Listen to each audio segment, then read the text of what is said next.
नमस्कार। आज होची अक्टोबर 19 तारीख रविवार। आज गुरुत्वपूर्ण खबर नहीं आसी से आपण मैंने भिडियोटी को शेष पर्यंत देखंतु एवं चैनल को नुआ करी आसी चैनल को सब्सक्राइब और भिडियोटी भल लगे आपण मानक भल पाइबा स्वरूप भिडियोटी को लाइक करेंगे। आज प्रथम खबर सरकार बड़ घोषणा जमी डिमार्केशन आसिला नुआ नियम। जमी डिमार्केशन एवं आपण मानक तहसिल ऑफिस जावाक पड़ो नहीं। एवं राजस्व विभाग ऑनलाइन साइट माध्यम आवेदन कले आपण मानक मोबाइल रे सीधा तारीख एसएमएस भाव आसीजिवो। सही तारीख रे तहसिल अधिकारी अमीन एवं पुलिस आसी करिवे आपणकर जमी डिमार्केशन। एथिपई आवश्यक हेउची मोबाइल नंबर, पंजीकरण, जमी कागज पत्र एवं निर्दिष्ट फीस। परवर्ती खबर ओडिशा सरकार बड़ घोषणा दीपावली 2 दिन छुट्टी घोषणा कले सरकार। अक्टोबर 20 और 21 तारीख रे बंद रहिबो समस्त सरकारी ऑफिस। दीपावली एबे मिलिबो 2 दिन छुट्टी समस्त सरकारी कर्मचारी राज्य सरकार 20 अक्टोबर सोमवार को अतिरिक्त छुट्टी घोषणा करिसंती। एने राजस्व विपर्य परिचालना विभाग पक्षर विज्ञप्ति जारी होईची। पूर्व 21 तारीख रे दीपावली छुट्टी थिला, एबे 20 तारीख जोड़ी हेबारु 2 दिन छुट्टी हेला। तथापि नुआपड़ा जिला को एथिरे बाद दिया जायछि कारण सेठारे उपनिर्वाचन प्रक्रिया चलीछि। तेणु 20 तारीख रे खोला रहिबो ऑफिस। सरकार एहा सह घोषणा करिसंती जे अक्टोबर 25 तारीख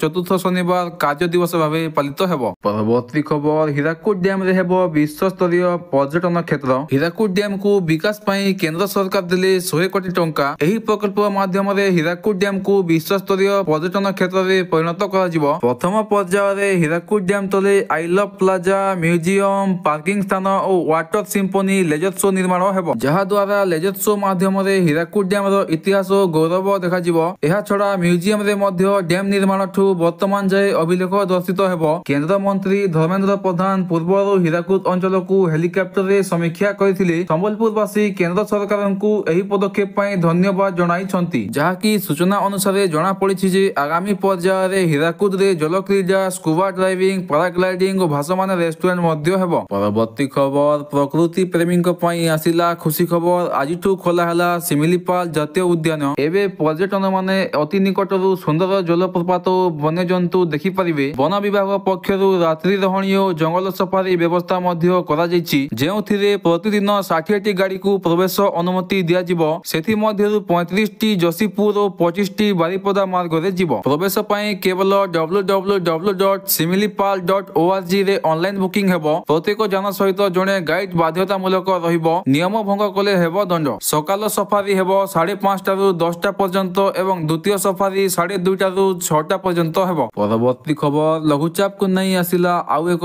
बड़ खबर। पाणीपाग विभाग रो सूचना अनुसार 21 तारीख रे दक्षिण बंगोपसागर रे नवा लघुचाप सृष्टि हेबो। एहा उत्तर पश्चिम दिग को गति करी 23 तारीख पर्यंत अपात रूपे परिणत हेबो। सेही परी मालकानगिरी, कोरापुट, रायगड़ा, गजपति, गंजाम, नयागढ़, खोर्धा और पुरी जिला पई होईछि येलो वार्निंग जारी। परवर्ती खबर अफगानिस्तान उपरे पाकिस्तान कला बड़ एयर स्ट्राइक। अफगानिस्तान रो पक्टिका अंचल रे पाकिस्तान करिछि सीरीज एयर आक्रमण। एथिरे अफगान क्रिकेटर कबीर सिबतुल्ला और हारून को मृत्यु घटिछि। एहा सह आउ 5 जन मध्य निहित अछंती। एहा हेउछि अस्त्र विरति घोषणार परे सेही मुहूर्त रे होइतिबा आक्रमण, जहा फल रे पाकिस्तान रो एही दो महाचरित्र पुणी थरे खोलिला तांको असल मुह। खबर सरकारक बड़ घोषणा एणिकी बुर्खा पिंधिले 4 लाख देवाकू पड़िबो फाइन। पोर्तुगाल सांसद नैछि बड़ ऐतिहासिक निष्पत्ति। जेउठारे साधारण स्थान रे बुर्खा पिंधिले देवाकू पड़िबो 4 लाख टंका जरिमाना। एही प्रस्तावटी आनिछि फॉर राइट चेगा पार्टी, जहाकू समर्थन करिसंती दक्षिणपंथी दल माने। हेले विमान, दूतावास और पूजा स्थल रे बुर्खा पिंधिबा उपरे कोनोसी प्रतिबंधक लगा जाय नाही। एही निष्पत्ति को मंजूरी पई पठा जायछि राष्ट्रपति मार्शल डी सुसांक पाखकू। जदि से अनुमोदन दे दियंती तेबे पोर्तुगाल भी फ्रांस, बेल्जियम और ऑस्ट्रेलिया भली देश मानक तालिका रे शामिल हेबो जेउंठी बुर्खा उपरे प्रतिबंधक रहिछि। परवर्ती खबर खूब शीघ्र भारत हेबो माओ मुक्त देश।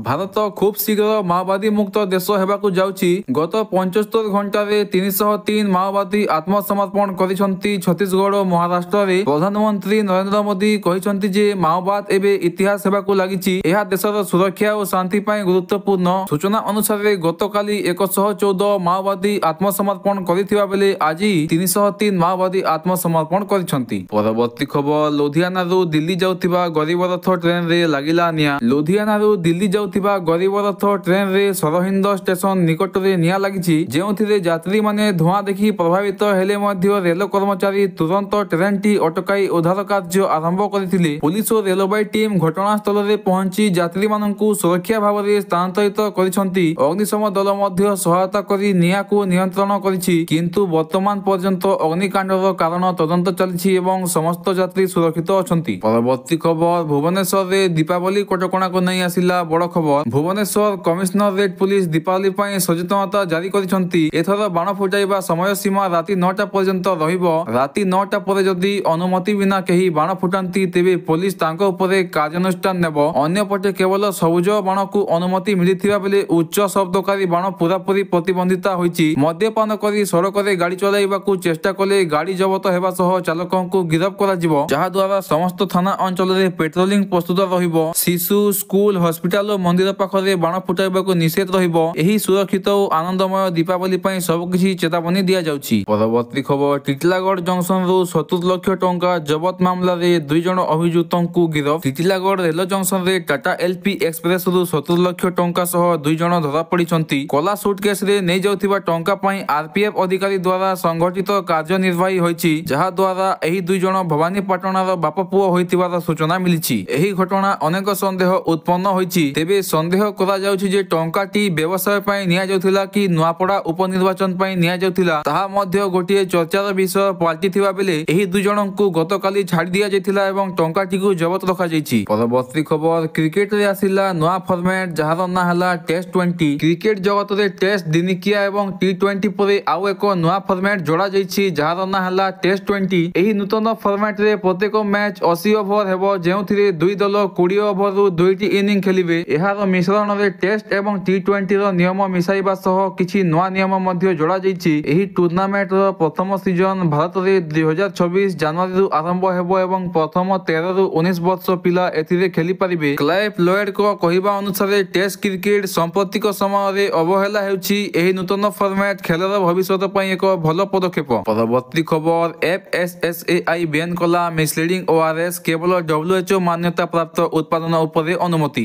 FSSAI କହିଛି କେବଳ WHO ଅନୁମୋଦିତ ଫର୍ମୁଲାର ORS ଉତ୍ପାଦନରେ ହିଁ ORS ଲେବେଲ ବ୍ୟବହାର କରାଯିବ। ଲେବଲିଂ ଏବଂ ବିଜ୍ଞାପନ ସମ୍ବନ୍ଧୀୟ ସମସ୍ତ ନିୟମ ପାଳନ ନ କରିଲେ ଉଲ୍ଲଂଘନ ଧାରା ନମ୍ବର 52 ଓ 53 ଅନୁଯାୟୀ ଦଣ୍ଡିତ ହେବେ। ଅନ୍ୟ ORS ନାମରେ ଯେଉଁ କମ୍ପାନୀ ଉତ୍ପାଦ ବିକ୍ରି କରୁଛି ସେମାନଙ୍କୁ ଏହା ହଟାଇବା ପାଇଁ ନିର୍ଦ୍ଦେଶ ମିଳିଛି। ଏହି ପଦକ୍ଷେପ ମାଧ୍ୟମରେ ଓରାଲ ରିହାଇଡ୍ରେସନ ସଲ୍ଟ ଓ ଅନ୍ୟାନ୍ୟ ଭ୍ରମାତ୍ମକ ପଦାର୍ଥ ବିକ୍ରୟ ଉପରେ ନିୟନ୍ତ୍ରଣ ଲାଗୁ କରାଯାଇଛି, ଯାହା ସ୍ୱାସ୍ଥ୍ୟ ପାଇଁ ହାନିକାରକ ହୋଇପାରେ। ପରବର୍ତ୍ତୀ ଖବର, SI ପରୀକ୍ଷା କେଲେଙ୍କାରୀ ମାମଲାରେ ମୁନା ମହାନ୍ତିଙ୍କ ଘରେ କ୍ରାଇମ ବ୍ରାଞ୍ଚର ଚଢ଼ାଉ। SI ପରୀକ୍ଷା ଦୁର୍ନୀତି ମାମଲାରେ ମୋଷ୍ଟ ୱାଣ୍ଟେଡ୍ ମୁନା ମହାନ୍ତିଙ୍କ ବାଙ୍କୀ କଲାପଥର ଘରେ କ୍ରାଇମ ବ୍ରାଞ୍ଚ ଟିମର ଚଢ଼ାଉ ହୋଇଛି। ଏଥିରେ ବୈଦେଶ୍ୱର ପୁଲିସ ମଧ୍ୟ ଉପସ୍ଥିତ ଥିଲେ। ଗତକାଲି ଦୋଷପଲ୍ଲାରୁ ମୁନାଙ୍କୁ ଗିରଫ କରାଯାଇଥିଲା ବେଳେ ଏହି ଚଢ଼ାଉରେ ଦଲାଲ ଓ ଶ୍ରୀକାନ୍ତ ମହାରାଣାଙ୍କୁ ମଧ୍ୟ ଉଠାଇ ନିଆଯାଇଛି। ଅଭିମନ୍ୟୁ ଦ୍ୱାରା ତାଙ୍କର ଘରରେ ମୁନା ଓ ଶ୍ରୀକାନ୍ତଙ୍କୁ ଲୁଚାଇ ରଖିଥିବା ଅଭିଯୋଗ ମଧ୍ୟ ଉପସ୍ଥିତ। ଏହି କାର୍ଯ୍ୟାନୁଷ୍ଠାନରେ ସମ୍ପୃକ୍ତ ଲୋକଙ୍କୁ ଆଇନ ସହିତ ନିର୍ବାହ କରାଯିବ। ପରବର୍ତ୍ତୀ ଖବର, ନୂଆପଡ଼ା ଉପନିର୍ବାଚନ ପାଇଁ ନାମାଙ୍କନ ପତ୍ର ଭରିଲେ ବିଜେପି ପ୍ରାର୍ଥୀ ଜୟ ଢୋଲକିଆ। ହଜାର ହଜାର ସମର୍ଥକଙ୍କ ସହ ବିଜେପି ପ୍ରାର୍ଥୀ ଜୟ ଢୋଲକିଆ ଏକ ବିରାଟ ଶୋଭାଯାତ୍ରାରେ ଆସି ନିଜର ପ୍ରାର୍ଥୀପତ୍ର ଦାଖଲ କରିଛନ୍ତି। ତାଙ୍କ ସହ ରାଜ୍ୟ ବିଜେପି ସଭାପତି, କଳାହାଣ୍ଡି ସାଂସଦ ଓ ପୂର୍ବତନ ବିଧାୟକମାନେ ଉପସ୍ଥିତ ଥିଲେ। ଖରିଆର ରୋଡର ବାସଭବନରୁ ମାଙ୍କ ଆଶୀର୍ବାଦ ନେଇ ନାମାଙ୍କନ ପାଇଁ ବାହାରିଥିଲେ ଜୟ ଢୋଲକିଆ ଓ ସେ କହିଛନ୍ତି ନୂଆପଡ଼ାର ବିକାଶ ପାଇଁ କାମ କରିବି ଓ ବାପାଙ୍କ ଅଧୁରା ସ୍ୱପ୍ନ ପୂରଣ କରିବି, ଯାହାକି ନୂଆପଡ଼ା ବିଜେପି ପାଇଁ ସମ୍ମାନର ମୋଡ଼ ଏବଂ ଜୟ ଢୋଲକିଆଙ୍କ ପ୍ରବେଶ ଦଳ ପାଇଁ ଏକ ବଡ଼ ସଫଳତାର ସୂଚକ। ପରବର୍ତ୍ତୀ ଖବର, ନୂଆପଡ଼ାରେ ବିଜେଡି ନେତା ଲମ୍ବୋଧର ନିହାଲ ବିଜେପିରେ ଯୋଗ ଦେଇଛନ୍ତି। ନୂଆପଡ଼ାର ରାଜନୀତିରେ ନୂଆ ସମୀକରଣ। ବିଜେଡିର ପ୍ରାଥମିକ ସଦସ୍ୟ ଲମ୍ବୋଧର ନିହାଲ ଇସ୍ତଫା ଦେଇ ପଦ୍ମ ଧରି ବିଜେପିରେ ସାମିଲ ହୋଇଛନ୍ତି। ବିଜେପିର ରାଜ୍ୟ ସଭାପତି ମନମୋହନ ସାମଲ ଏବଂ ପରିବହନ ମନ୍ତ୍ରୀ ବିଭୂତି ଜେନାଙ୍କ ଉପସ୍ଥିତିରେ ଲମ୍ବୋଧର ନିହାଲ ବିଜେପିରେ ଯୋଗ ଦେଇ ନୂଆପଡ଼ା ପାଇଁ ଚର୍ଚ୍ଚାର ବିଷୟ ପାଲଟିଛନ୍ତି। 2024 ସାଧାରଣ ନିର୍ବାଚନରେ କଳାହାଣ୍ଡିରୁ ବିଜେଡି ପ୍ରାର୍ଥୀ ଥିବା ଲମ୍ବୋଧର ଏବେ ବିଜେପିରେ ଯୋଗ ଦେଇଛନ୍ତି ଏବଂ ସଫଳ ପାଇଁ ନୂଆ ଆକାଂକ୍ଷା ଜଣାଇଛନ୍ତି।